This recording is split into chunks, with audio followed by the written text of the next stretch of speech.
डब्लू गुरुजी हमारे गीत के संकेत करते हैं। लड़का कहे अपने मासूका से कैसे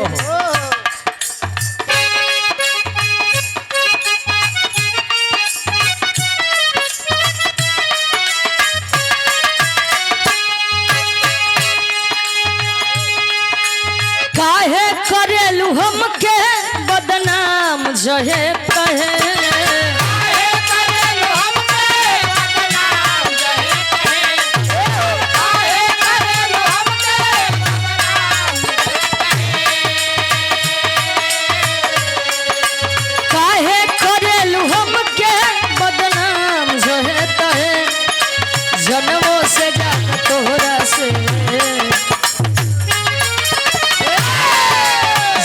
तोहरा से प्यार भइल रहे जनों से ज्यादा तोहरा से प्यार भइल रहे जनों से ज्यादा तोहरा से प्यार भइल काहे करेलू हमके बदनाम जहे कहे काहे करेलू हमके बदनाम जहे कहे जनों से ज्यादा तोहरा से जनों से ज्यादा तोहरा से प्यार भइल रहे जनों से ज्यादा तोहरा से प्यार भइल रहे जनों से ज्यादा तोहरा।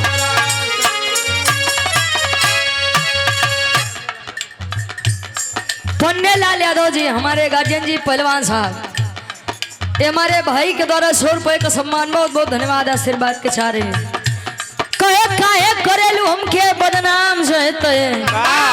जनमों से ज्यादा तोहरा से प्यार भइल रहे। अरदास भाई मंच के माध्यम से और ये आप लोगों का स्नेह है प्यार है जो 300 साढ़े 300 किलोमीटर दूरी से बुला करके इस सरजमी पर प्यार दुलार देने का कार्य करते हैं। सभी को धन्यवाद है इस मंच के माध्यम से। मिथिलेश यादव जी सभासद बटनी की पवन सरजमी से अच्छा भटनी की पवन सरजमी से ये 200 रुपए का सम्मान बहुत बहुत धन्यवाद। और ये सम्मानित हमारे गार्जियन जी अंतरराष्ट्रीय पहलवान गार्जियन जी आप साधु यादव जी के द्वारा ये 200 रुपए का सम्मान बहुत बहुत धन्यवाद। अरदास भाई मंच के माध्यम से कैसे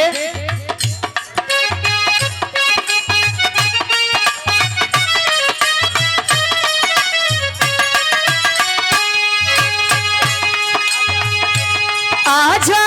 हर सभा पे होई के सवार मैया जी सवार मैया जी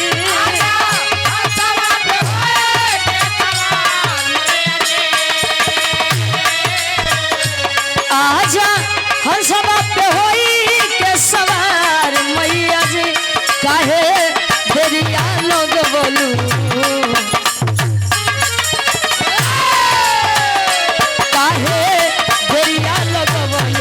हमार मैया जी दरिया बोलू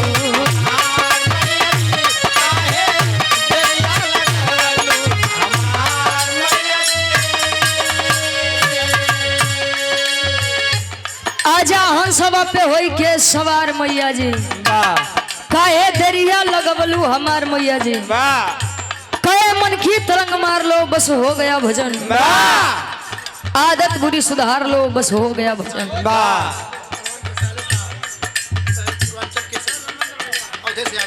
आदरणीय सम्मानित गार्जियन जी साधु यादव पहलवान जी के आप साले साहब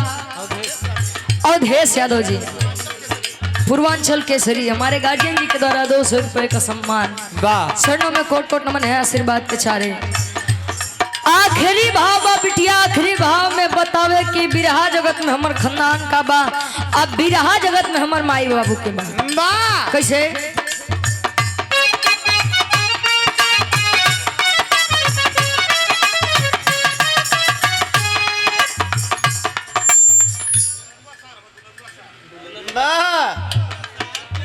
अच्छा ये हमारे साधु यादव भाई के दुलरुआ सार है।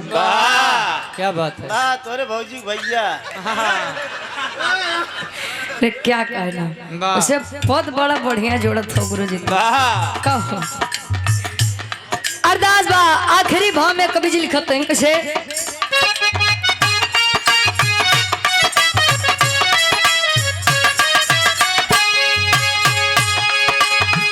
गुरु बिहारी गुरु गणेश के बनो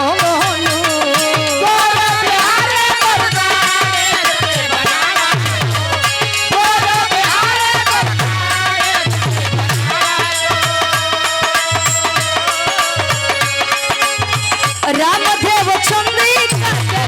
तू ही सजना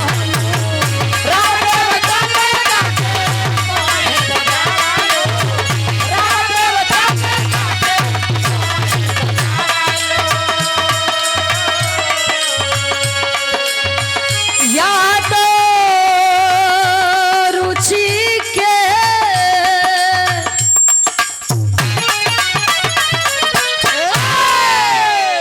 अरे याद रुचि के दे दा प्यार मैया जी अरे काहे देरिया लगवलू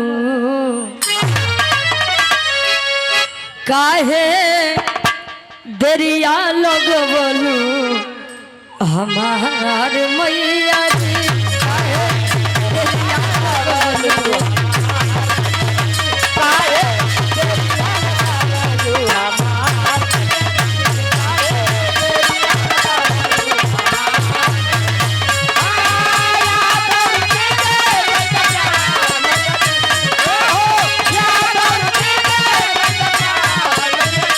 काहे देरिया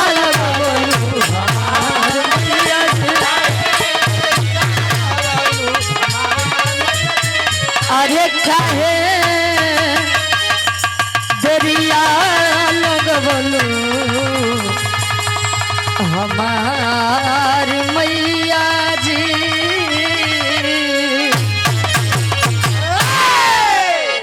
माई के बखान माई के वंदना हो गया गुरु जी अच्छा कुछ लेके आया दो मुरब्बा चंदन की लकड़ी भाई अच्छा 2 मुरब्बा एक चंदन के लकड़ी